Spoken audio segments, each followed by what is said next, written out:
You getting ready to head out on the road? I wish I was more ready. It's been a while, and we're not really ready. But Practice is going all right. well, this is a very original trip, so practices are odd.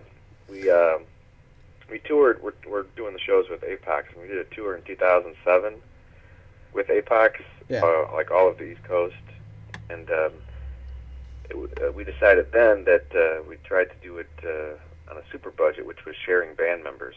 Right. So I pretty much went with my drummer, and then the rest of the band I used was Apox. They learned their songs, and then we had a couple of rehearsals, and we just went out on the road. Yeah. So for these shows, and I haven't played with those guys in 2 years, but we are combining again.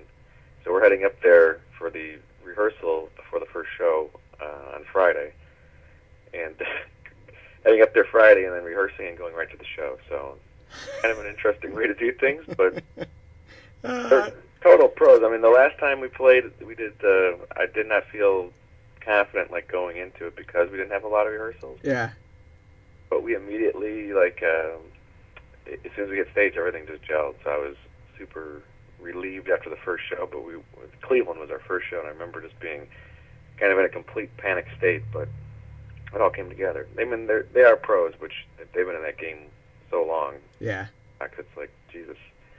Like I knew I knew their name when I was a kid. So, but Yeah. they're super good people, and this tour was supposed to be much longer. We kept it.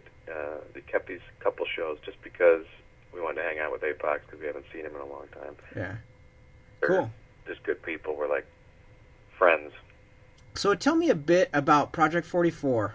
Okay, there's a question that can have a lot of answers.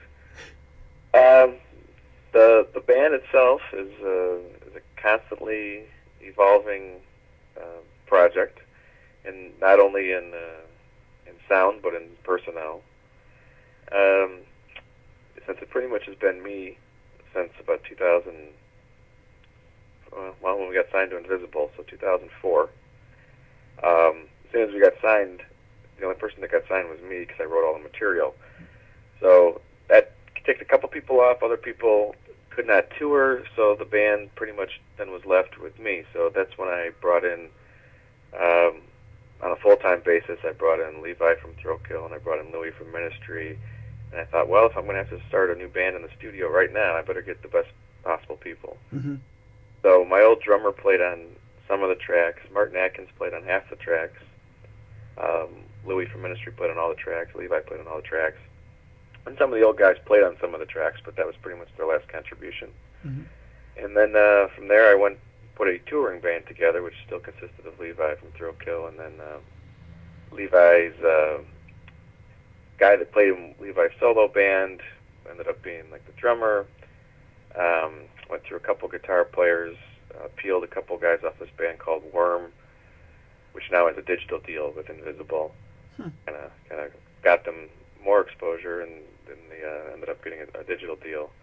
And a couple of those guys were in the first touring version, and so I can never say it's the same band, but musically I think everything always still kind of sounds the same, and that's just based on influence, which has been pretty much 3 albums and or 4 years of music from 88 to 1992 industrial music, and that's pretty much where everything kind of sounds like. Mm-hmm. Like Land of Rape and Honey through Ministry, Psalm 69, that era.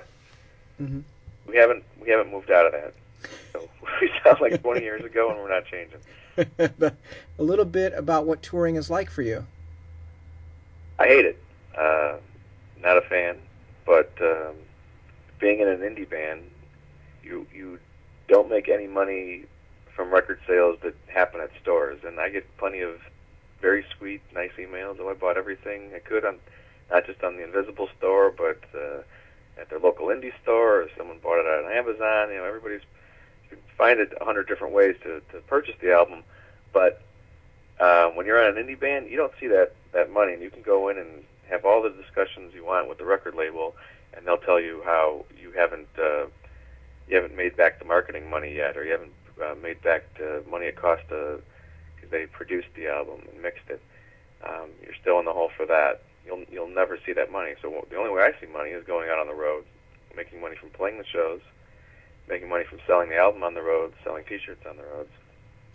That's the good thing about it. And I know that sounds completely greedy and capitalistic, but hey, that's not the worst thing in the world. But it also, the shows themselves are fun. Driving 6 hours between a show, there's a billion things I'd rather do than that. But the 1 hour you get to be on stage kind of makes it all worthwhile. Yeah.